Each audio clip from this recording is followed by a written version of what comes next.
I'm Lauren O'Dwyer, Nagatha Yorta Yorta Winya Ngana. I'm a Yorta Yorta woman and mother, and I am the Labor candidate for Richmond in the upcoming state election. So I grew up in Echuca. I was the first in my family to not only go to university but to finish high school. So to me, pathways to education and access to education is something I'm really passionate about and is deeply personal to me. I moved here for university and have really never looked back. I've spent the last few decades living, working and or volunteering within the electorate. My first job putting myself through university was at the Parkview Hotel, pulling beers off on Scotchmouth Street, loving life at Piedemonte's across the road. And since then have kind of made a life for myself and my daughter. We live in Fitzroy now. She goes to school locally and I coach footy, currently the under-10s at the Fitzroy Junior Footy Club, and a mad Fitzroy Lions fan all round. Though in the women's I'm slowly shifting myself towards Richmond in the AFLW. I'm on the board of PBS Radio and have loved helping them move into Collingwood Yards over the last decade, and am currently the Associate Director of First Nations Foundations at Arts Centre Melbourne.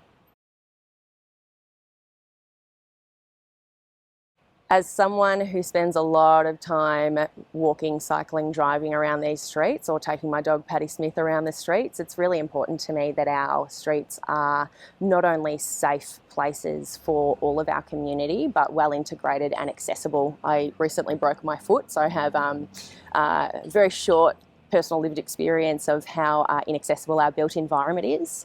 And to me, it's really important that we actually put more funding into investing in our streets and wayfinding to fix that and make sure our streets are welcoming for all.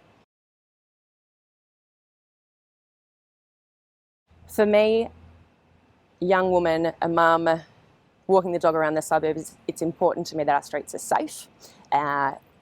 One of the reasons I've really made a home for myself here and I love being in this area so much is because of the sense of community. It's exactly the same as you'd get in country Victoria. My community to me is like family, and that's really important. So to encourage a sense of pride in our streets and that sense of looking out for each other and that we're all in this together is really important. But with that comes a level of investment in our streetscape, in our built environment, and getting that fine balance between making sure that our locals are supported and our residents, whilst also making sure that we're getting our the development that's happening right. It is really important. Beauty is so subjective, and one of the things I love most about the electorate of Richmond is how, for such a tiny geographic electorate, how different it is between the suburbs. And I think it would be really unfair to say that this is the penultimate of beauty. For me, it's about walking down a street and recognising something for how unique it is, for the clear community pride in it. So for some streets, it's about seeing those beautiful cherry blossoms or crabapple blossoms in the springtime and those beautiful built trees that we have around here. My allergies aren't the greatest fan of the plane trees, but we're slowly moving those on. Beautiful streets also mean that you've got people that are happy and able to access their own streets without being cluttered by bins or tripping over on cracks in the pavement or them not being wide enough.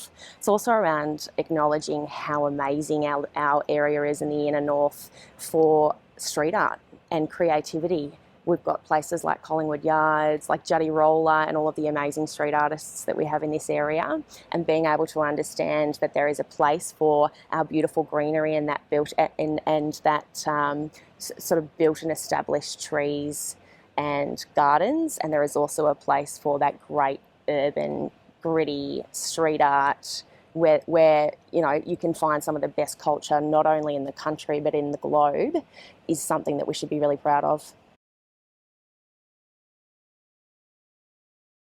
Yes. Can you imagine someone that said no? So I've got a 10-year-old and we do bike to school every now and again when I've got the capacity to do so. Obviously being a single mum, it's a little bit trickier, but I do love to do that. The biggest help for us was actually when the Heidelberg road bike trials were implemented. That's the first time ever that I felt safe travelling on the road. for, let alone myself, my child. So things like that are really important, and finding ways to be able to integrate or prioritise certain streets as bike thoroughfares so that we can commute to school and then on to work if we so choose or have the capacity to do so, and prioritising other roads for road traffic or motor vehicles is the best way forward as far as I'm concerned. To make our streets and transport systems safe and sustainable, there's no real silver bullet. It's making sure that we've got all of those jigsaw puzzle pieces and that we are integrating them in the best possible way. It's important to me that all people have access to all possible modes of transport. For me, I've worked really closely with local residents and community groups and traders associations to get the DDA tram stops or the planning works for that happening on the 86. It's important to me that we make sure that not only the people who need access and will best benefit from DDA tram stops and accessible trams themselves, but that we optimise on this opportunity to integrate with our streetscape and recognising that not every street and not every tram line is the same. So that fine line and getting that right is important. Accessibility, as I've said, is the main thing, and it's not just those DDA tram stops, it's actually the built environment, making sure that we're putting enough money locally into our footpaths. We have footpaths that if you are in any form of mobility device, you cannot use them. We've got footpaths in certain parts of the electorate where you have to step onto the street to use them when it's bin day. These are the types of things that do not work if we're looking at an integrated model of transport and using all of our different modes of transport. And one of the reasons I'm so passionate about this area.